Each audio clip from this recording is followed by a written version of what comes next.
big thing, and this is the reason why I'd say 90% of them fail, is they don't have the passion for working with kids. The big thing I say is, like, you gotta win the morning. Heavy requirements on them to lift heavy weights. The conversation has to be changed. What you truly value. No right way and there's no wrong way. Become the source of struggle. I kept finding myself in tears from the physical pain. You're listening to the Stephen Kinsella podcast. Hey guys, welcome to the show. I'm your host, Stephen Kinsella, and today is episode 47. What I want to discuss today is how to build a successful youth fitness program or youth strength and conditioning program. We've been doing this for over a decade.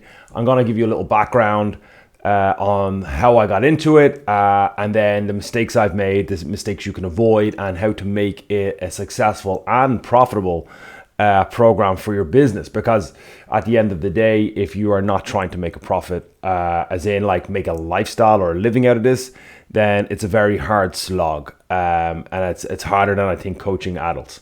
So look, a few years ago, over a decade ago, if you had asked me would I coach kids, I was like, no. And that's from an experience I had previous. But when I look at everything I've done in regards to sporting, when I was a senior in school, I was coaching the juniors in basketball. When I was helping out, I was kind of coaching some training teams. Every now and again, I'd look after a match. So I was actually coaching someone specifically for sport.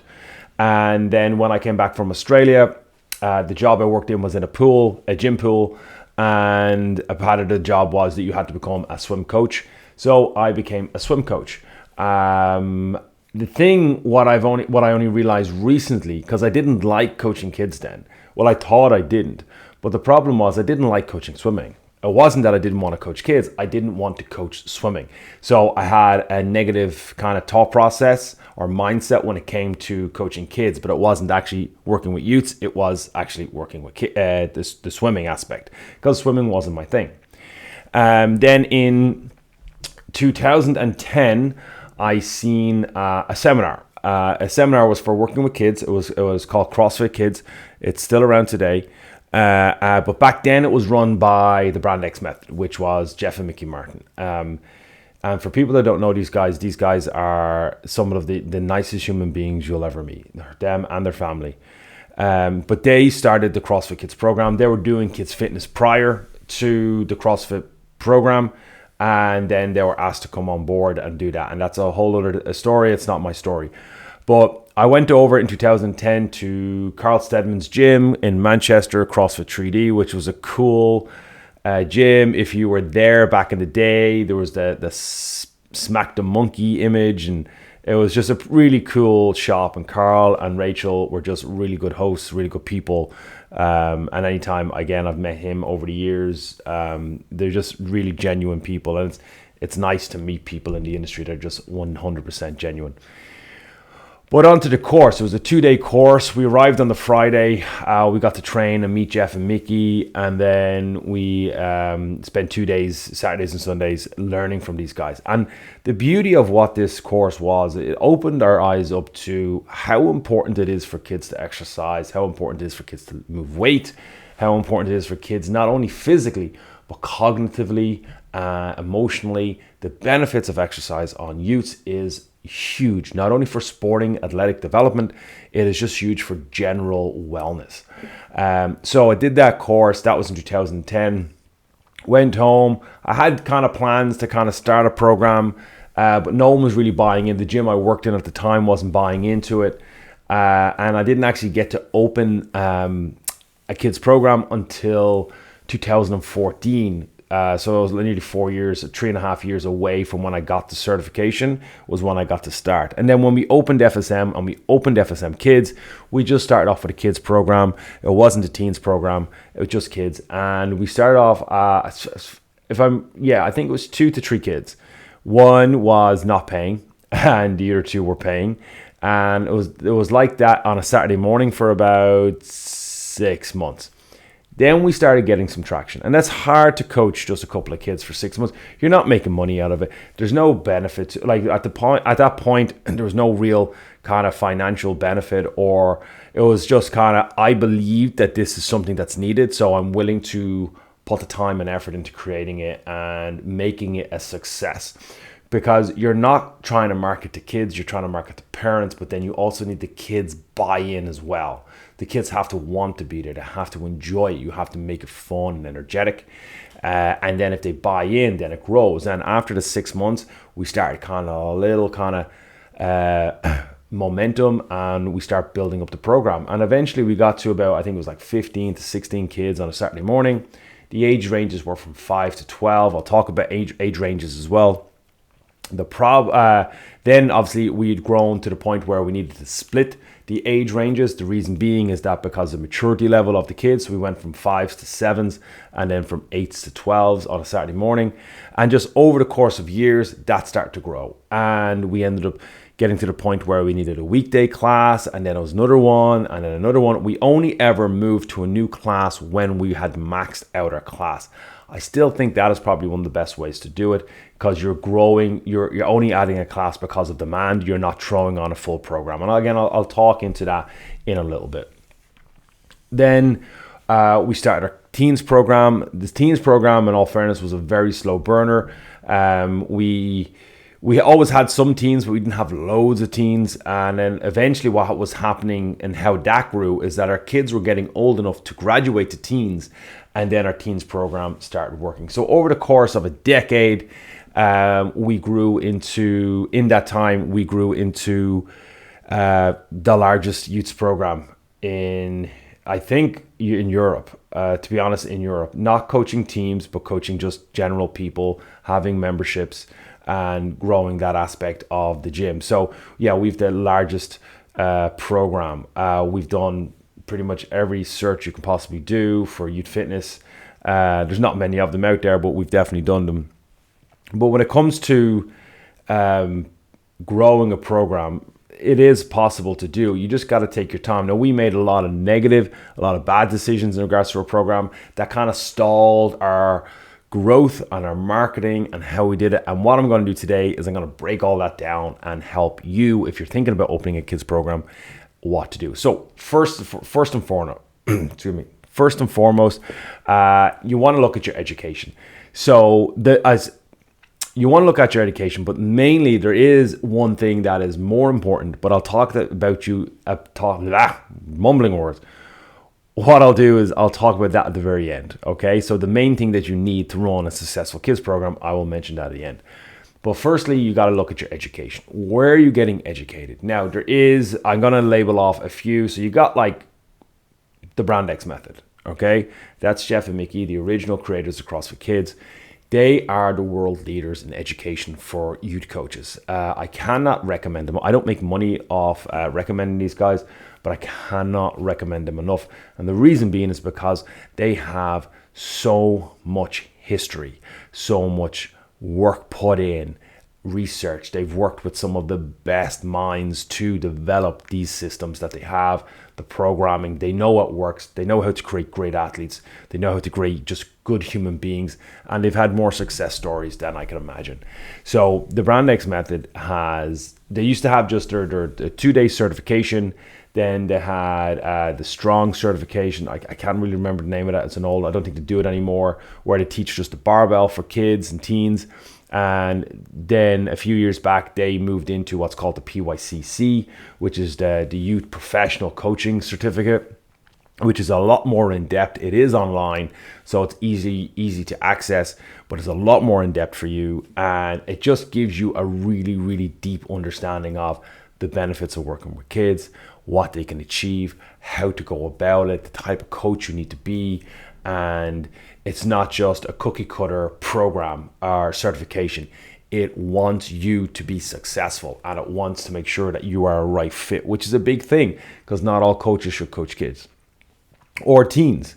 The other certs that are out there, you've got the CrossFit Kids, obviously. To be honest, I don't hear much about it. I don't know how good it is anymore.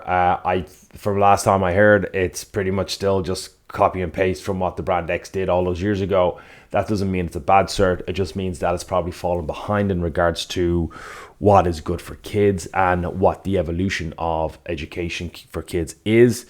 I think, I don't know if you have to do the exam or is there an exam. Again, it's when I did it, there wasn't an exam. There could be one now. I'm not sure. And then you have in Ireland, I know he does them around the world. You got KG Elite Youth Strength and Conditioning course. It's more for athletics, for guys looking to do sport. It was a 3-day course. It was a good course. I'm not going to lie. It was a good course. There's a lot I wouldn't implement into youth programming. I think there's a better way, a better approach. There's a lot that I would. There's a lot of things I took away from it. The course is more designed for young teenage athletes, not kids and teens, just getting them into fitness. But it is, yeah, it's a good course. It's a kind of level entry course you could do. Then there's the Westside Barbell. They had a youth course, which I did. Pretty much they had a couple of books on youth development, youth mechanics, jumping, like just all the plyometric stuff. And then just the standard Westside Barbell training manuals, which again, kids don't need. Again, I think it was more designed at building like superior athletes that are kind of 16 and up. But look, it was interesting. There's a lot of good stuff. And again, the beauty of all these things, you get to take the best from it and then use it what fits into your model and your approach. Once you have your education, you know what you're doing, then you're looking at getting set up. So a few things that you need to do, just your due diligence, is you need to make sure that you have insurance. Now, for most countries around the world, insurance for kids fitness is easy and it's cheap as chips. In Ireland, we are just a rip-off nation, so we try to steal as much money as possible. It's horrendous.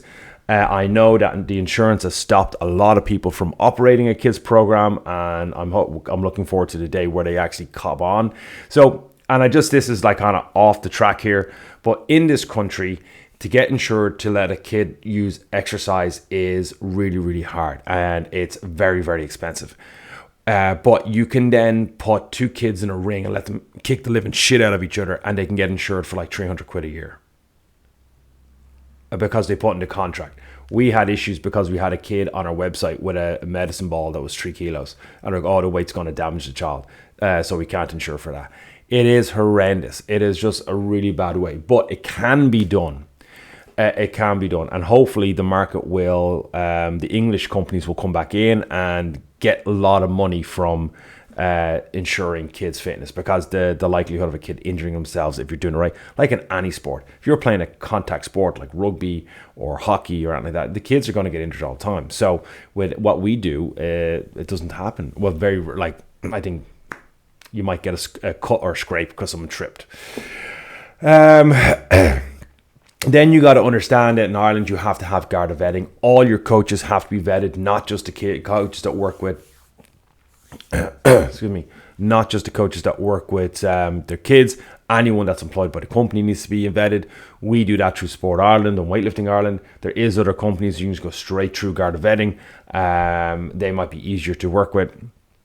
So again, you can do that, and then you just got to get your child safety courses, your disability inclusion, and then if you're working with kids with any kind of special needs, like your disability inclusion, all those type of courses are good to have, and they're very cheap. I think like 30-40 quid. It's an evening. I think they're doing them online now.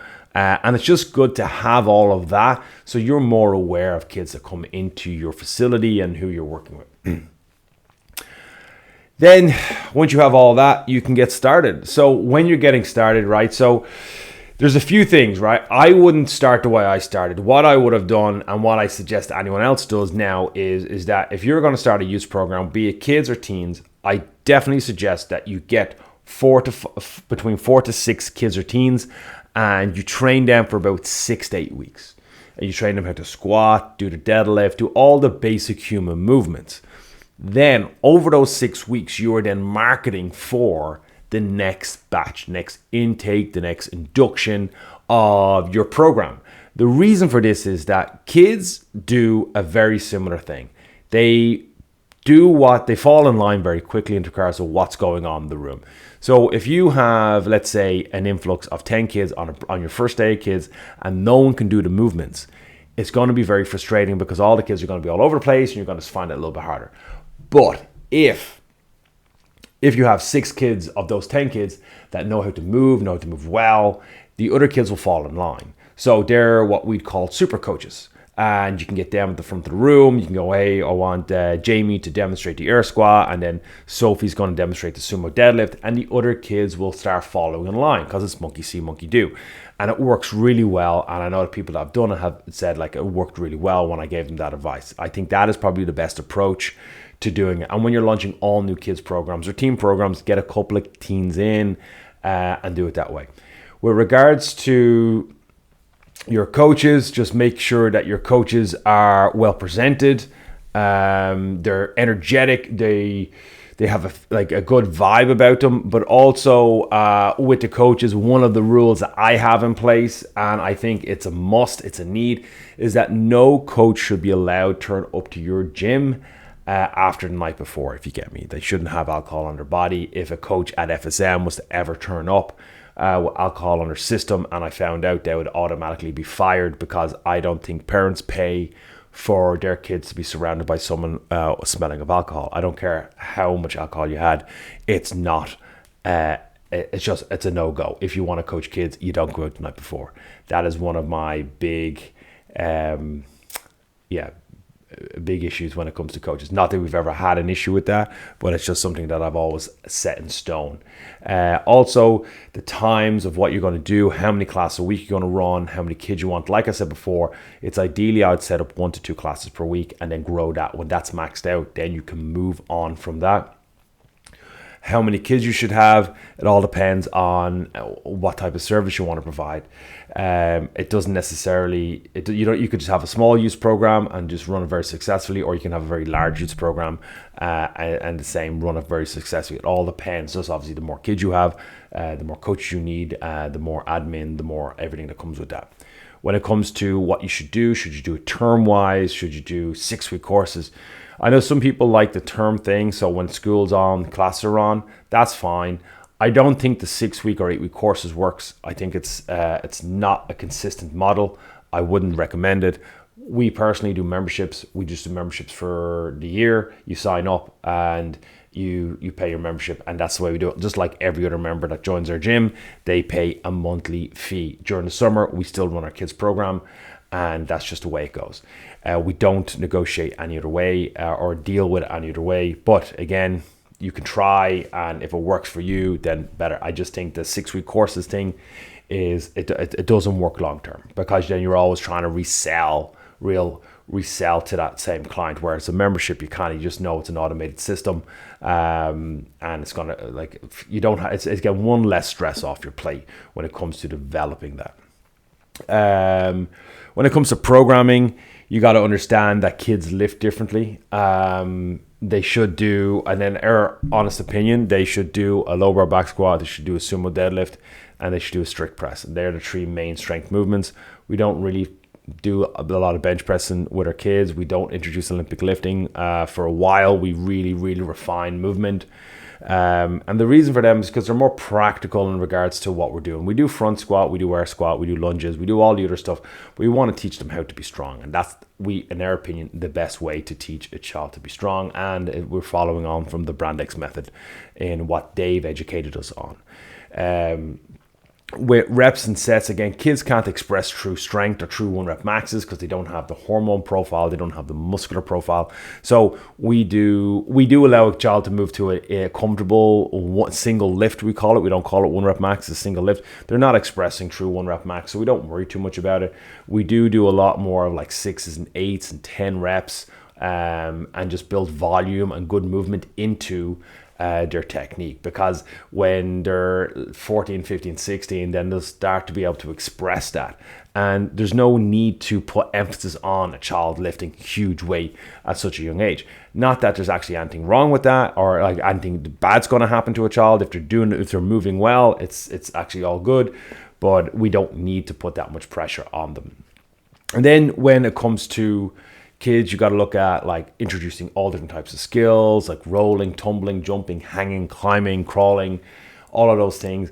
And then you have to understand that kids are not like adults. They grow, and you have to understand that we need to be aware when they're growing. So for example, if a child is growing, and generally if they're growing with legs first, their torso hasn't matched the leg growth, then their squat mechanics and all their other mechanics are going to change. So you need to peel back their training, bring back down to basics, and retrain that system. And it can take between, I think, 2 weeks to about 6 to 8 weeks for a child to develop and redevelop a pattern. But if you're that type of coach that can't see that, you're going to just start getting a child to move a weight that they shouldn't be doing, or doing an exercise they shouldn't be doing, while their body's healing or trying to adapt to growing, and that can end up in an injury. And we want to avoid that at all costs. Boys versus girls. This is the beauty of it. I love this because boys are like, boys are good, right? They're willing, they're eager, they're eager, they want to push. But girls just do it better. And I'm sorry, I'm a boy, I get it, but girls just crush it. For over a decade now, all we've seen is girls excel. They excel. The only time we really see boys take the lead is when they get dumped with testosterone at 13, 14, 15 years of age, and then just by default, they now have more muscle to express more lifting, more strength. But generally, girls tend to excel. So you have to understand that girls are different to boys. And then obviously when they're going through puberty, things change. Personalities, their confidence, all of that. So be aware of that. As a male coach, it's harder. A female coach is probably easier to understand that, because obviously I don't understand it. I know what's happening, but I don't get it, understand it. Sorry, that's not that I don't get it. I don't understand it because I've never gone through it myself. So understanding the difference between that. And then when it comes to equipment, you don't need much. Like kettlebells, like dumbbells, you can get like 2 kilo, 4 kilo, 8 kilo, 7 kilo, 9 kilo barbells. You can get lighter weights.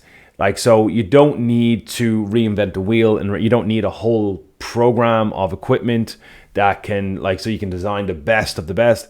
It's just get them in, get them moving. If you have no equipment, you can still run a very successful use program.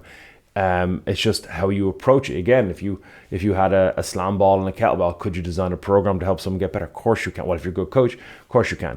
So don't worry too much about equipment. But yes, as your program grows, then you can invest in your equipment.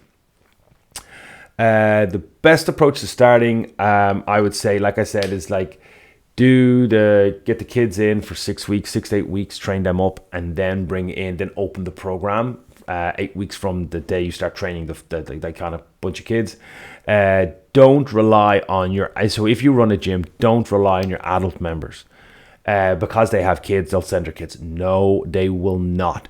And we've seen this time and time again, and I've worked with a lot of coaches who have started kids program. Oh, I have 150 clients, or I have 200 clients, and they all have kids, so we're going to fill our program. No, we're going to run 4 or 5 classes a week, and we're going to fill our program. Absolutely not. It won't happen. It won't happen. So most of FSM kids are not their parents do not train at our gym. Include kids and teens. They do not train at our gym. We have some, but I'd say it's about 20% of the youth population that we have is actually parents, or their parents actually train at FSM. The rest of them are not. So don't rely on that.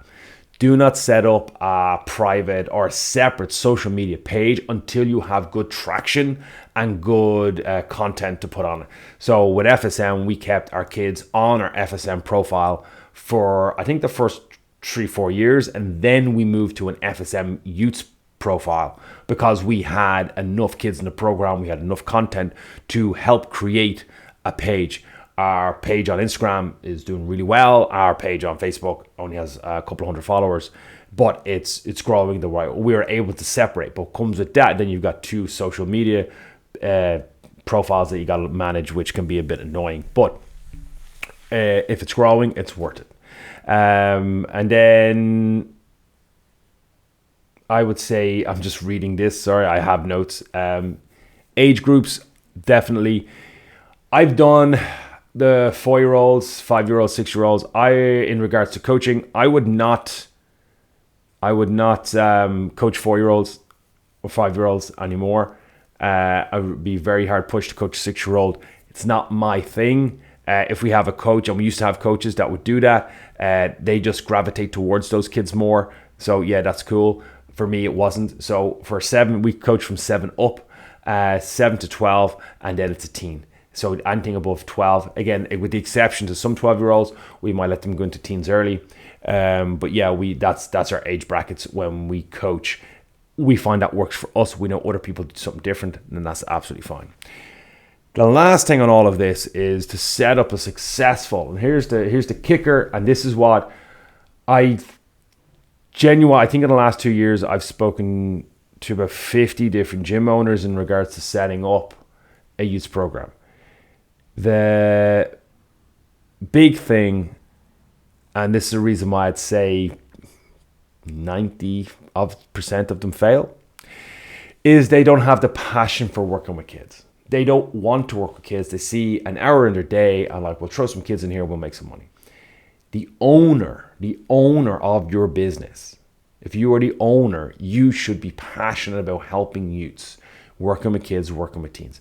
Even if you're not coaching them, but you set up a team that is. I won't let a coach work with our kids program if they are not into not into coaching kids and teens. They're not passionate about it, because kids will figure you out very quickly, and then you'll lose your kids program. And then if you're doing something that you're not really passionate about, this takes a while to get up off the ground. So you will burn out quicker, and then you'll easily talk yourself out, and then you've wasted a lot of money and a lot of time.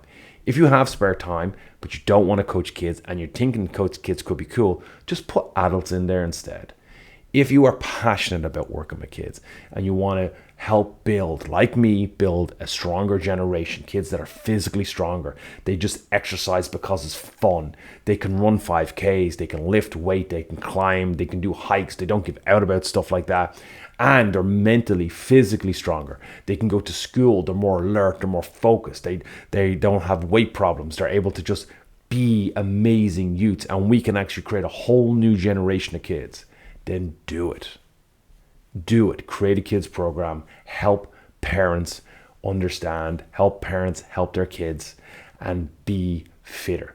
Lead a stronger life is pretty much what we want to do. We want to create a place and a world. I want to live in a world where exercise is a standard norm in a daily kid's life, not where it is now, where it's barely even optional unless they're thrown into a sport. Exercise should be daily, absolutely 100%, and we can create a much stronger generation than what we currently have and what we're seeing that's coming through at the moment. We need help, we need coaches, we need people to run these programs, we need people that want to work hard and literally help kids be better, be stronger. Guys, that is my show. If you took anything away from this, I'd love to know what your number one thing was. Post in the comments. This is just something to help. I run a program. I want as many gyms out there running youth programs. If you ever have any questions, you can just contact me, let me know, and I'm happy to answer them. But for me, I am out. Again, like and subscribe to the channel, and I'll see you on the next one. The big thing I say is like, you gotta win the morning. Heavy requirements on them to lift heavy weights. The conversation has to be changed. What you truly value. No right way and there's no wrong way. Become the source of struggle. I kept finding myself in tears from the physical pain. You're listening to the Stephen Kinsella Podcast.